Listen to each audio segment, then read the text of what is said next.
On my last seat review, we checked out what it was like to go in Premium Select Delta LAX Sydney. Today we're doing the same flight, but we're going economy. So let's see how it compares. I'm a little bit nervous, but let's check it out. The last time I took this flight in economy was about 2 years ago, and boy, have tons of things changed for Delta economy since then. The walkway certainly got narrower. I had to turn my suitcase to the skinny side just to get it through, and my roll-on is already tiny, so if your case doesn't have 4 wheels to do this, then good luck to you. The bathrooms were really a decent size. We had 4 of them in our section of the economy cabin, so there were never any wait times to use the lavatories. On the wall behind the toilet are disposable seat covers and also the flush button. There is a flush lever mechanism on the floor also beside the toilet if you'd rather use your foot instead of your hand. The sink is motion activated, so you don't have to touch it unless you're adjusting the water temperature. Beneath the sink is a pull-out compartment with free menstruation hygiene products in case you get caught off guard in the middle of the flight. There's also an emergency call button down there. There is ample light and mirrors, so if you need a shave or fix your makeup before you land, you're all set. And if you're too fancy to blow your nose with toilet paper, they've got tissues, which were actually really nice and soft.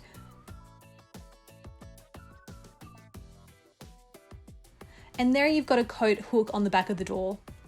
Now on the other wall is an even bigger mirror, so you can really check yourself out. Make sure you don't tuck your shirt into your underpants before returning to your seat. And lastly, each toilet has a baby changing table that can be pulled down from the wall. In each of the galleys, they had extra drinks and snacks available for the taking. They even had bottled water if you prefer that over the cup. I thought this was a really cool added touch that they did. As with all of these long haul flights, the cabin was in darkness most of the time, but hopefully this video gives you an idea of how cramped and full things feel in the economy cabin. I was fortunate to get a whole row, but unfortunate in that mine was the only row with armrests that didn't lift up. Here you can see the underseat storage space, and they did the same silly thing they did in Premium in that if you are seated in the furthermost left seat of any row, you'll have a chair leg impeding your underseat storage. Though it does work out rather nicely as a footrest, as there wasn't that typical ledge against the wall you used to be able to prop your foot up on.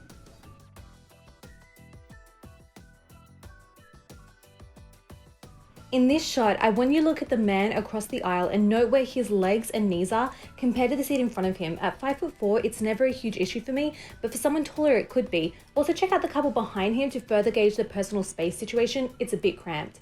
For this reason, they've redesigned the window and made it somewhat of an alcove, so you have significantly more shoulder space, but the drawback is no longer being able to lean against the window to sleep without having the armrest digging into you, so you decide which is more important to you. Here I want to show you the difference between the upright seat and the fully reclined seat. It's pretty much no different, so be prepared to sleep completely upright.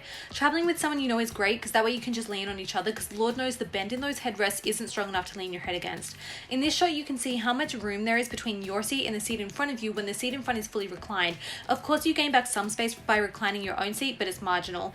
As was the same in Premium, when the seat in front of you reclines, it alters your TV viewing, and they've accounted for this by making it so that your TV can tilt backwards, but if you're short or traveling with kids, it does not tilt downwards, which kind of sucks.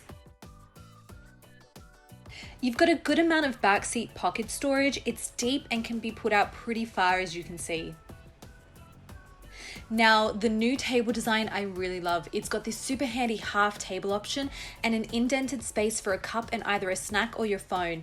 It also has a lip at the back end, presumably to stop things sliding off your table, and an indentation at the front, which I thought perhaps would act as somewhat of a dam if you were to spill anything, though I can't verify that.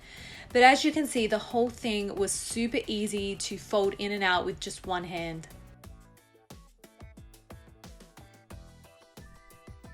You've got 2 electrical outlets to be shared between 3 people. Each has space for a regular plug and a USB plug. They are lit up so they're easy to locate, and the green circle light indicates that it has power and can be used. Each TV also has its own USB outlet as well as a headphone jack that also light up in the dark, totaling 5 USB and 2 regular outlets between 3 people. As was the same in Premium, the air conditioning is pretty high above your seat. You basically have to half stand up to reach them, and they are all above the window seat, so good luck to you if you're in the middle, let alone the aisle seats. You'd have to lean across everyone in your row to reach them.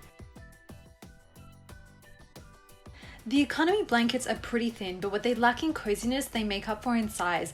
They are a lot bigger than they used to be. Even at my size, it used to be that I'd have to choose between either covering my legs or covering my torso, not both. But this bigger blanket was very generous in size and covered all of me. The pillows are also a slight upgrade from what you used to get in economy. Albeit far from what you'd use at home, they are somewhat thicker and larger than the economy pillows of yesteryear and were adequately comfortable. It's pretty much the same size as your table and similar in size to the seat, but in terms of size and comfort, it's definitely an upgrade from what it used to be. The Delta travel kit is definitely a newcomer to the economy experience. Not nearly as fancy as its premium and first class cousins, however, it goes a long way to making you feel like the airline values your travel experience, even if you are at the back of the bus.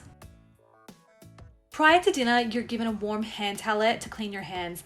This is also something new and is a poor man's version of what you get in first class, but I sincerely appreciated it. My pro tip is to then use it to clean down your space and any controls you might need to touch throughout your flight. Continuing in the vein of the updated economy lineup, you now also get a similar style fold-out menu to the first and premium cabins. It lists all of your free dinner, snack, and breakfast options, as well as what drinks are available. It also gives you a schedule of what order to expect things to come during the flight. In preparation for your meal, you're given a full-size bottle of water and your cutlery set. Now, aside from it being really difficult to open with just one hand while filming, I was tremendously impressed with this kit. Once unraveled, you find seasoning, a toothpick, and your own tablecloth. The tablecloth alone makes the whole experience feel more dignified. Now, the cutlery was heavy, durable plastic, far from your run-of-the-mill disposable silverware. It had a really nice weight to it. And again, it's these little touches that make me feel like a valued passenger. Drum roll, they give you a real plate.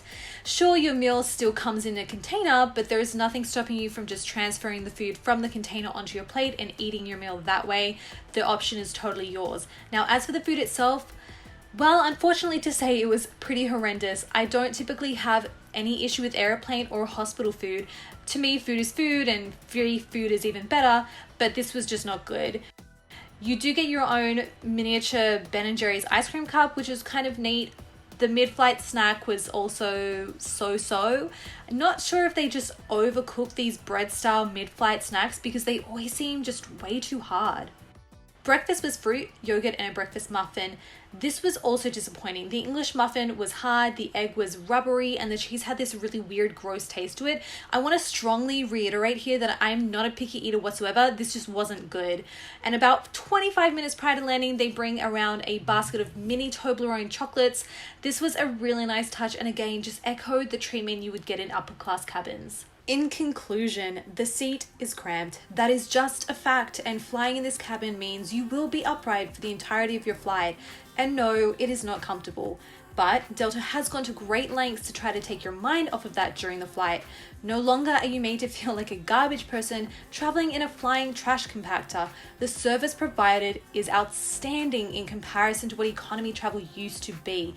I remember just a few years ago taking this same flight, and once you got to a certain row, I kid you not, all of the rows behind that did not have electrical outlets. You can imagine how much that screws you over on a 15-hour flight. But speaking purely to the service and not the seat, what Delta has achieved here from first class down to economy is that every passenger gets a variation of the same experience, meaning that everything you'd get in first class, you still get in premium or economy, just in a watered down or poor man's version of it, which I'm incredibly impressed by. I hope that this was a thorough enough review to help you to make an informed decision with what to do with your hard-earned money when booking a flight. Be sure to check out my other reviews on cabins for comparison, and happy travels.